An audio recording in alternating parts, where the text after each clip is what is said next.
Kalau nggak punya duit, nggak usah belanja. Oke. Pay later boleh untuk keadaan yang mendesak saja. Juga sombong ngomongnya. Bapak Purbaya Yudi Sadewa.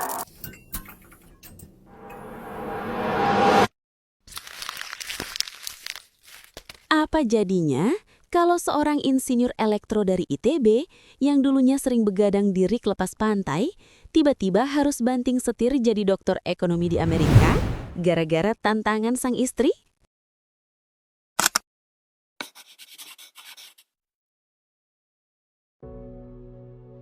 Purbaya mengawali kariernya sebagai insinyur di Schlumberger, perusahaan jasa ladang minyak elit.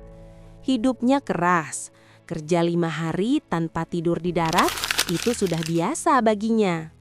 Namun, titik balik hidupnya terjadi saat ia ingin menikah. Sang calon istri memberikan syarat berat. Purbaya harus keluar dari pekerjaannya dan mengambil gelar S3. Lucunya, Purbaya memilih ekonomi karena merasa bidang ini gampang dan hanya hafalan dibanding teknik elektro. Tapi, begitu sampai di Purdue University, dia sadar kalau ekonomi itu mampus susahnya. Sempat ingin menyerah, Purbaya akhirnya menunjukkan mentalitas riknya. Dia belajar dari jam 8 pagi sampai jam 12 malam, setiap hari. Bahkan, dia membatasi waktu makannya hanya 15 menit saja agar tidak tertinggal dari mahasiswa lain.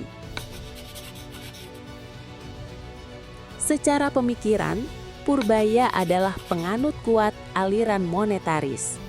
Referensi utamanya adalah pemenang Nobel, Milton Friedman. Purbaya punya pandangan kritis soal sejarah ekonomi kita. Dia membedah kegagalan Indonesia saat krisis 98. Menurutnya, kita melakukan kesalahan fatal, menaikkan bunga sampai 60%, tapi di saat bersamaan mencetak uang primer secara gila-gilaan. Pelajaran pahit inilah yang membuatnya sangat peka terhadap likuiditas. Bagi Purbaya, ekonomi bisa mati bukan hanya karena faktor global, tapi karena kebijakan domestik yang mencekik suplai uang di dalam sistem. Meski sering berada di balik layar, Purbaya adalah konsultan kunci bagi banyak pengambil kebijakan besar di Indonesia. Mulai dari era SBY hingga dipercaya oleh Luhut Binsar Panjaitan dan kini Presiden Prabowo. Salah satu keahliannya adalah debottlenecking atau membereskan sumbatan investasi. Dia bercerita bagaimana dia menjemput bola investor raksasa seperti Pegatron, produsen iPhone, untuk pindah ke Batam dalam waktu singkat, hanya dengan jaminan kepastian insentif langsung. Saat dipercaya memimpin LPS, Purbaya melakukan langkah yang dianggap gila oleh sebagian orang. Dia memindahkan dana pemerintah ratusan triliun rupiah dari bank sentral ke perbankan umum. Tujuannya satu, membalikan ekspektasi pasar melalui teori self-fulfilling prophecy. Jika masyarakat melihat uang tersedia dan merasa optimis, maka ekonomi akan benar-benar bergerak.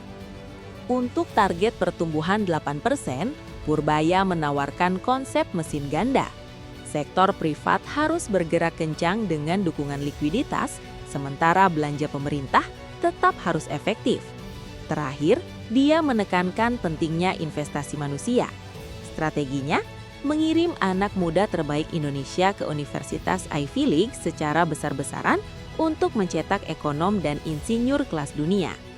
Dari seorang insinyur yang terpaksa belajar ekonomi, kini ia menjadi salah satu otak utama di balik visi Indonesia Maju. Menurut kalian, apakah strategi likuiditas ini cukup untuk membawa kita ke angka 8%? Tulis pendapat kalian di bawah. Jangan lupa klik like, subscribe, dan share video ini ke grup keluarga, grup trading, atau komunitas ekonomi kalian. Saya Asep Surecep, sampai jumpa di profil tokoh hebat berikutnya.